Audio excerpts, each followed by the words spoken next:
Good morning साथियों, कैसे हो सब। उम्मीद है सब अच्छे होंगे। हम लोग अब आपका क्योंकि फर्स्ट ईयर का एग्ज़ाम बहुत नज़दीक आ गया है, तो सोचा एक बार एज ए रिवीजन क्लास के रूप में आपको ये चीज़ें करवा दें, जहाँ से क्या है क्वेश्चन आने की संभावना 100% रहती है। तो जहाँ से क्वेश्चन आने की संभावना पूरी है तो हम वो चीज़ें फ़िलहाल देखेंगे और विस्तृत चीज़ें हम बाद में देखते रहेंगे।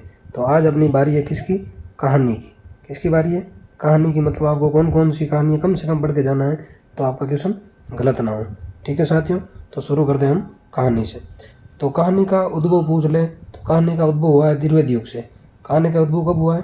द्विवेद युग से। ठीक है, ये आपको ध्यान में रखना है। और कहानी कभी कोई शिक्षा नहीं देती है, इंपॉर्टेंट ध्यान रखना। उद्भव हुआ है द्विवेद युग से, कहानी कोई शिक्षा नहीं देती है। और युग बोध की क्षमता सर्वाधिक पूछ ले किस विधा में है, यानी गद्य की किस विधा में, तो वो कहानी में है। आपको ये ध्यान में रखना है। फिर अज्ञेय। कौन अज्ञेय? इन्होंने कहा कि कहानी ये क्या है? सूक्ष्मदर्शी यंत्र है, इंपॉर्टेंट क्वेश्चन है, ये भी आपको थोड़ा ध्यान में रखना है। थोड़ा पेन छोटा कर देते हैं, ये कलम थोड़ी सी बड़ी है ना, ज़्यादा छोटी नहीं। अब ठीक है, ठीक है। तो कहानी एक सूक्ष्मदर्शी यंत्र है, ये मानना अज्ञेय का। फिर अगला क्वेश्चन बनता है कि हिंदी की पहली कहानी कौन सी है? तो शुक्ल ने तो इंदुमती को माना। किसने माना? शुक्ल ने माना। कौन सी कहानी है हिंदी की पहली? इंदुमती। किसने माना? शुक्ल जी ने। ठीक है, और अभी इसको एक बार साफ कर देते हैं क्योंकि ये नया ही मामला है, थोड़ा साफ हो नहीं रहा है ना। चलो कोई नहीं, मैं बाद में साफ कर लूँगा इनको। तो शुक्ल जी ने पहली कहानी किसे माना? इंदुमती को। ये आप ध्यान में रखें। और बच्चन सिंह ने परिणय को हिंदी की पहली कहानी माना। देवी प्रसाद वर्मा ने टोकरी पर मिट्टी को हिंदी की पहली कहानी माना। और लक्ष्मी नारायण लाल का पूछ ले तो इन्होंने 11 वर्ष का समय, इसे हिंदी की पहली कहानी माना है ना। तो और नामवर सिंह ने परिंदे। अब ये मिलान वाला क्वेश्चन आता है, ठीक है ना, कि शुक्ल ने किसे माना? इंदुमती को। बच्चन सिंह ने परिणय को। देवी प्रसाद वर्मा ने किसे माना है? टोकरी पर मिट्टी को। और लक्ष्मी नारायण लाल ने 11 वर्ष का समय। और नामवर सिंह ने परिंदे को। अब आपको क्या करना है, ये कमेंट करना है कि इंदुमती कहानी किसकी है, परिणय किसकी है, टोकरी पर मिट्टी किसकी है, 11 वर्ष का समय किसकी है, और परिंदे किसकी है ना। तो ये चीज़ें आपको थोड़ी बहुत आपको खुद को काम करना है। ठीक है, आगे देखो, हम वही चीज़ें देखेंगे जो इंपॉर्टेंट है, जहाँ से आपके क्वेश्चन आने की प्रबल संभावना रहेगी। ठीक है साथियों, तो हम आगे बढ़ते हैं। प्रेमचंद के बारे में आपको थोड़ा ध्यान में रखना है कि प्रेमचंद का जन्म वगैरह तो आप बाकी की बात की चीज़ें हैं, हम कहानी पढ़ने देते। ध्यान रखना कि प्रेमचंद ने ऐतिहासिक कहानियाँ नहीं लिखी है। ये कथन कारण वाला क्वेश्चन आता है ना बड़ा सा, तो वहाँ ये क्वेश्चन आपका गलत नहीं होगा। प्रेमचंद ने ऐतिहासिक कहानी नहीं लिखी है। और इनका एक कथन है कि सबसे उत्तम कहानी वही है जिसका आधार मनोवैज्ञानिक सत्य पर आधारित होता है। किसका मानना है? प्रेमचंद का। और हिंदी में मनोवैज्ञानिक कहानी परंपरा के जनक पूछ ले, वो है इलाचंद जोशी। कौन है? इलाचंद जोशी। और प्रेमचंद की पहली कहानी पूछ ले तो इसके वतन वे हुब्बे दुनिया। इसके वतन वे हुब्बे दुनिया किसकी पहली कहानी है? प्रेमचंद की पहली कहानी है। ये आपको थोड़ा सा ध्यान में रखना है। ठीक है, और पहला संग्रह पूछ ले प्रेमचंद का तो सोजे वतन। कौन सा है? सोजे वतन। अब मुझे अब अंतिम कहानी बताना, प्रेमचंद की अंतिम कहानी कौन सी है और अंतिम संग्रह कौन सा है, ये आपका काम है, ये आपका होमवर्क है, समझ लो आप। ठीक है, फिर इनकी इंपॉर्टेंट कहानी जो आपको याद होनी चाहिए कम से कम, तो नमक का दरोगा 1913 में आई थी, बूढ़ी का की है, शतरंज के खिलाड़ी। इन तारीख पे आप मत जाना क्योंकि अलग अलग किताबों में अलग अलग दे रखी है। क्रम वैसे आपको क्रम वाला क्वेश्चन आएगा ना, तो ये इस विषय ये सन वगैरह नहीं आएगी, है ना। तो आप इतना इनको लेके सीरियस मत हो ना कि उसमें ये लिख रखा है वो लिख रखा है। जैसे भी आएगा क्रम आपके बैठ जाएगा, क्योंकि ये सन कम ही दे रखी होती है, जो इंपॉर्टेंट होती है ना उनका दे रखा है। ठीक है ना, आगे देखो आप। शतरंज के खिलाड़ी किसकी है? बताओ। प्रेमचंद की। किसकी है? प्रेमचंद की। शतरंज के खिलाड़ी किसकी कहानी है? प्रेमचंद की। दो सखियाँ, ये भी प्रेमचंद की। पूछ की रात प्रेमचंद की। दो बैलों की कथा प्रेमचंद की। दो बैलों की कथा किसकी कहानी है? पूछ लें आपसे तो प्रेमचंद की है दो बैलों की कथा कहानी। ये आपको ध्यान में रखना है।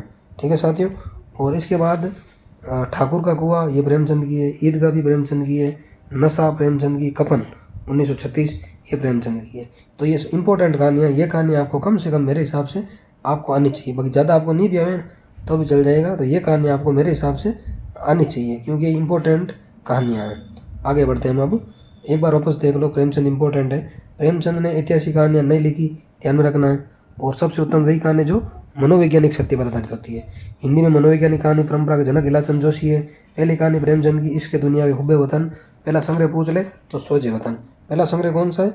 सोजे वतन। चलिए देखो, ये कहानियाँ हमने अभी देख ली, ये आपको ध्यान में रखना है। फिर हम थोड़ा आगे देखते हैं। चंद्रधर शर्मा गुलेरिया, ये अपने जयपुर के थे। कहाँ के थे? जयपुर के थे, जिन्होंने समालोचक पत्रिका निकाली थी।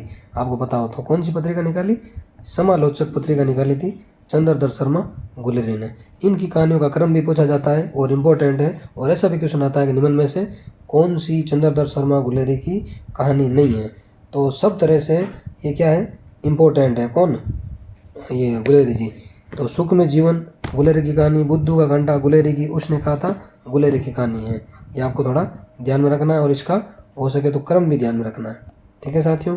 फिर राहुल शंकरदान, इनकी कहानी है वोल्गा से गंगा। गिरिराज किशोर की पेपर वेट, है ना। ये रचना इंपॉर्टेंट हो जाती है। कहानी किसकी है, निबंध किसका, उपन्यास किसका है, ये हमने नोट्स में मेंशन कर रखी है सारी चीज़ें, है ना। फिर काशीनाथ सिंह की कहानी है आदमीनामा। कौन सी है? आदमीनामा। पद्मलाल पन्नालाल बख्शी की जलमला है।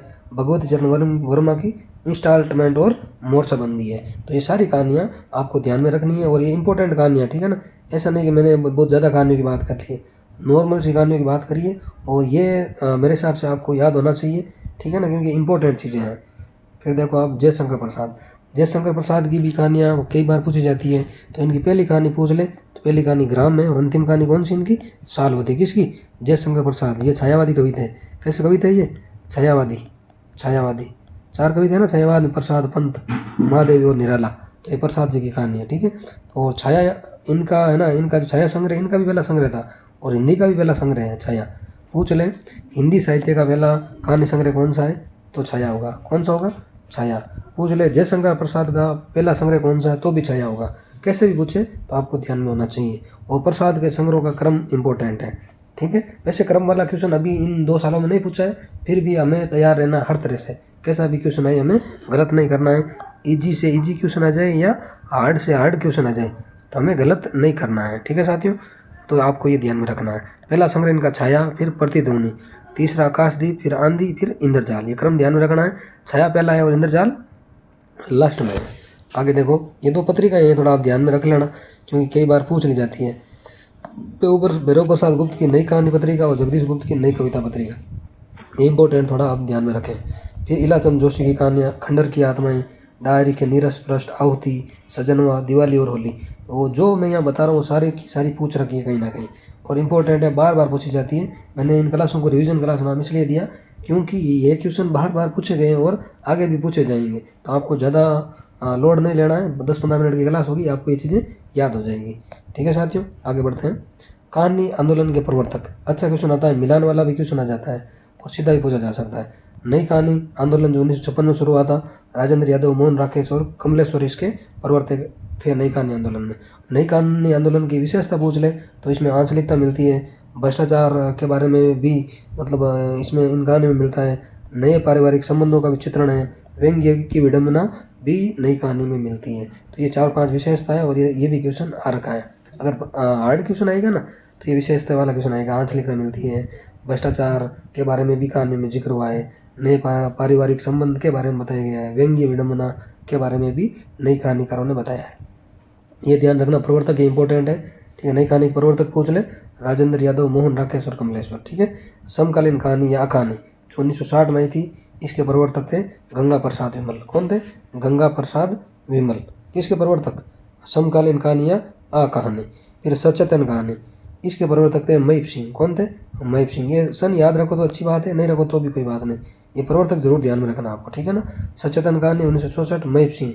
आधार पत्रिका, एक पत्रिका थी आधार पत्रिका, इससे नई सचेतन कहानी की शुरुआत हुई थी, ठीक है ना। ये ध्यान रखना। पत्रिका के मिलान वाला भी क्वेश्चन आ जाता है, कुछ कहानी आंदोलन किस पत्रिका से शुरू हुए वो भी पूछा जा सकता है। तो आधार पत्रिका का योगदान सचेतन कहानी में, और सचेतन कहानी में वैचारिकता को महत्व दिया गया है, ठीक है ना। सचेतन कहानी में किसे महत्व दिया गया है? वैचारिकता को महत्व दिया गया है, यह आपको स्पेशली ध्यान में रखना है। फिर महीप सिंह का कथन है कि सचेतन एक दृष्टि है जिसमें जीवन जिया भी जाता है और जीवन जाना भी जाता है। ये कथन पूछ ले तो ये महीप सिंह का एक अच्छा कथन है, ठीक है ना। ये आपको अच्छे से ध्यान रखना है, भूलना नहीं है। फिर देखो सहज गाने किसका है पूछ ले आपसे, 1968 में आई अमृत राय। इसके प्रवर्तक कौन है? सहज गाने के अमृत राय। और ये नई कहानियाँ पत्रिका में छपी थी नई कहानी पत्रिका किसकी, हमने अभी जस्ट ऊपर बात करी है, आपको कमेंट करना या मन में सोचना है। ठीक है साथियों, आगे बढ़ते हैं हम थोड़ा सा और।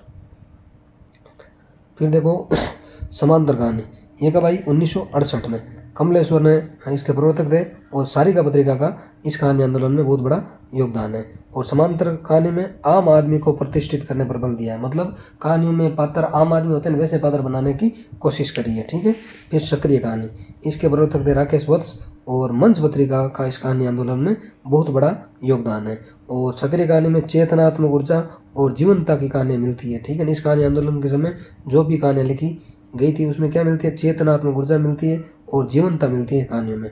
जनवादी कहानी आंदोलन 1982 में आया और इसका प्रवर्तक मुझे मिला नहीं अभी, अगर आपको मिला है तो आप कमेंट करके जरूर बताना। ठीक है साथियों, आगे बढ़ते हैं। रविंद्र कालिया, रविंद्र कालिया की कहानी है एक डरी हुई औरत। क्या है, एक डरी हुई औरत। और सुदर्शन, इसकी कहानी है गल्प मंजरी। और विश्वम्बरनाथ शर्मा कौशिक की कहानी है गल्प मंदिर। देखो एक जैसी है तो मैंने साथ में लिख दी, ये काम आपको भी करना चाहिए। आप जब पढ़ रहे हो ना, जो एक नाम की चीज़ें हैं, कन्फ्यूजन वाली चीज़ें हैं, उनको साथ में लिख देना तो बाद में समस्याएं नहीं होती है। तो ये आपको ध्यान में रखना है। यशपाल की कहानियाँ तरक्का तूफान, मकरील, पर्दा, उत्तमी की माँ, ये किसकी है, यशपाल की कहानियाँ। उसकी माँ कहानी पूछ ले तो यशपाल, ये उग्र की है, पांडे बेचैन शर्मा उग्र। ठीक है ना। चतुर्सेन शास्त्री, इनकी कहानी हल्दी घाटी में सिंहगढ़ विजय, दोनों किसकी है, चतुर्सेन शास्त्री की दोनों कहानियाँ हैं। ठीक है ना। आगे बढ़ते हैं हम, अब थोड़ा सा इसको हटा दें एक बार।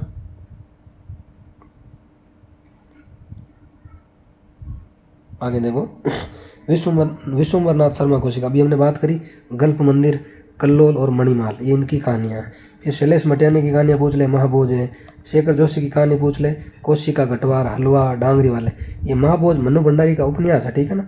आप कंफ्यूज मत होना कि सर महाभोज हमने उनका पढ़ा है, तो उपन्यास है, शायद आपके सिलेबस में नहीं लगा है, आपके सिलेबस में यही सच है कहानी लगी है, तो ये आपको ध्यान में रख लेना है। महाभोज उपन्यास किसका है, मनु भंडारी का, कहानी शैलेश मटियानी की है। फिर शेखर जोशी का कोशिका घटवार, हलवा और डांगरी वाले। भगवती प्रसाद वाजपेयी की कहानी है हिल्लोर, है ना। सेवाराम यात्री की कहानी है अकर्मक क्रिया, कौन सी है, अकर्मक क्रिया। अब्दुल बिस्मिल्लाह की कहानी टूटा हुआ पंख, अतिथो देवो भव। संजय की कहानी कामरेड की कोट। और अज्ञे की कहानी कौन सी पूछ ले, रोज। रोज कहानी किसकी है, अज्ञे की। ये इंपॉर्टेंट है, बार बार बता रहा हूँ, ये आपको याद रखना है, ऐसा नहीं कि आप भूल जाओ। तो ये कहानियाँ पूछी जाती है कई बार, और अज्ञे का ये क्रम आता है कहानियों का। विपत्तिका, परंपरा, कोठरी की बात, अमरवल्लरी, शरणार्थी, जे दोल, ये तेरे प्रतिरूप। तो ये क्रम ध्यान रखना आपको, ऐसे ही ऐसे। ठीक है। विपत्तिका, परंपरा, कोठरी की बात, अमरवल्लरी, शरणार्थी, जे दोल, ये तेरे प्रतिरूप, आपको ध्यान में रखने हैं। फिर उदय प्रकाश सिंह पे आ जाए। देखो मैं स्पीड में इसलिए हूँ क्योंकि रिवीजन क्लास हैं, आपने पढ़ रखा है, मैं ऐसे बता दूँ आपको साथ ही साथ में ना। तो इनका है दरियाई घोड़ा, तिरिच, और अंत में प्रार्थना, पाल घोमरा का स्कूटर, पीली छतरी वाली लड़की, दत्तात्रेय का दुख और मोहनदास, ये उदय प्रकाश की कहानियाँ हैं। इसका भी क्रम आप हो सके तो याद रखना, क्योंकि जहाँ से क्रम पूछा गया अभी तक आरबीसी ने पूछा है ना, तो मैं उसका ही जिक्र कर रहा हूँ, अपनी तरफ से कुछ नहीं मैं मिला रहा हूँ। ठीक है ना। फिर मनु भंडारी, इनकी एक कहानी है क्षण, जो अभी किसी एग्जाम में पूछी गई थी, तो मैंने इसको हाईलाइट कर दिया। फिर इनकी कहानी देखो, मैं हार गई, यही सच है, आपके सिलेबस में लगी है। एक प्लेट सैलाब, तीन निगाहों की तस्वीर और त्रिशंकु। त्रिशंकु नाम की रचना और किसकी, आप कमेंट करके बताना है ना। आगे देखो, ये हो गई मनु भंडारी की कहानियाँ। तो मेरे हिसाब से छोटी छोटी चीज़ें आपको ध्यान में रखनी चाहिए। फिर मृणाल पांडे, इनकी एक रचना है, कहानी है दरमियान, एक नीच ट्रेजेडी। फिर भीष्म सानी, नीली आंखें, है ना। नीली झील पूछ ले किसकी है, कमलेश्वर की। नीली आंखें किसकी है, भीष्म साहनी की। और वांगचू, नीली आंखें और वांगचू किसकी है, भीष्म साहनी की। ये आपको थोड़े और ध्यान में रखनी है। फिर रविंद्र कालिया की कहानी है 9 साल छोटी पत्नी। रविंद्र कालिया की कहानी कौन सी है, 9 साल छोटी पत्नी। शिव प्रसाद सिंह की नन्नो और दादी माँ। नन्नो और दादी माँ किसकी है, शिव प्रसाद सिंह की। और फणीश्वरनाथ रेणु की कहानी है ठुमरी और वट बाबा, ये आपको ध्यान में रखना है। उपेंद्र नाथ अस की है कोपल और डाची। कोपल और डाची किसकी है, उपेंद्र नाथ अस्क, मैंने शॉर्ट में लिखा है उपेंद्र नाथ अस्क। ठीक है। चित्रा मुदगल की कहानी है लाख सागर है, कौन सी है, लाख सागर है। विनोद कुमार शुक्ल की कहानी है महाविद्यालय, इंपॉर्टेंट है। महाविद्यालय कहानी किसकी है, विनोद कुमार शुक्ल की, ये आपको ध्यान में रखना है। आगे देखो, सोम प्रकाश की कहानी है आएंगे अच्छे दिन भी, कौन सी है, आएंगे अच्छे दिन भी। अच्छे दिन आएंगे वादा था ना, मोदी जी का 2014 में स्लोगन था, है ना। तो ये कहानी किसकी है, सोम प्रकाश की। पहली महिला कहानीकार पूछ रहे तो बंग महिला है, कौन सी है, बंग महिला, जिसका नाम राजेंद्र बाला घोष भी है। क्या नाम है जिसका, राजेंद्र बाला घोष। ये भी इनका एक नाम है। लेकिन गोपाल राय नामक एक साहित्यकार थे जिन्होंने सुमित्रा कुमारी सिन्हा को हिंदी की पहली महिला कहानीकार माना। ठीक है ना, गोपाल राय का पूछ ले तो यही करना है, ऐसे पूछे ले तो आपको ये करना है। सुमित्रा कुमारी सिन्हा की रचना है देखो अचल सुहाग और वर्षगांठ।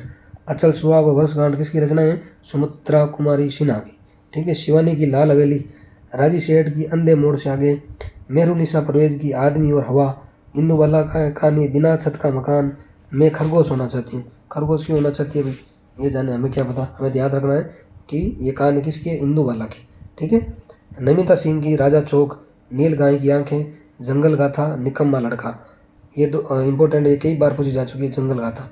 ठीक है ना, तो ये आपको स्पेशली थोड़ी ध्यान में रखनी है। एक मिनट साथियों, क्या हो गया?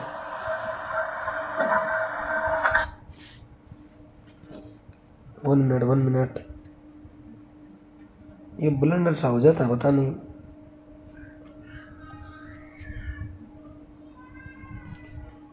हाँ ठीक है, थोड़ा डिस्टर्बेंस हुआ। हाँ खेद है, हमें चिंता मत करना है ना। नासिरा शर्मा की कहानी पूछ ले तो दूसरा ताजमहल। ठीक है, और छोटे छोटे ताजमहल पूछ ले तो ये राजेंद्र यादव की है। सतीश की कहानी है वचनबद्ध, इंपॉर्टेंट है क्योंकि ये पहली दलित कहानी है। ठीक है ना, और ओम प्रकाश वाल्मीकि, इनकी कहानी है 25 चौका 150, सलाम और घुसपैठिए। ये सलाम कहानी लगी है शहीद असिस्टेंट प्रोफेसर में। ठीक है, सूरजपाल सिंह की कहानी है छूत कर दिया और टिल्लू का पोता, इंपॉर्टेंट है। किसकी है? सूरजपाल सिंह की। फिर मृदुला गर्ग की है डेफोडिल जल रहे हैं। डेफोडिल जल रहे हैं किसकी है? मृदुला गर्ग की। ममता कालिया की कहानी है बोलने वाली औरत। औरत तो बोलेगी ना, ऐसी औरत आपने देखी जो बोले नहीं? नहीं देखी है ना कोई बात नहीं, आगे देखो। तो इतनी कहानियाँ हैं, ये कहानी आपको बार बार देखनी है। जैसे 16 मिनट या 17 मिनट का वीडियो बनाए, इनको आप बार बार रिपीट करें, जितना बार हो जाए ना उतना रिपीट करें आप इनको। ठीक है साथियों, और मिलते हैं नेक्स्ट टॉपिक के साथ। जय हिंद, जय भारत।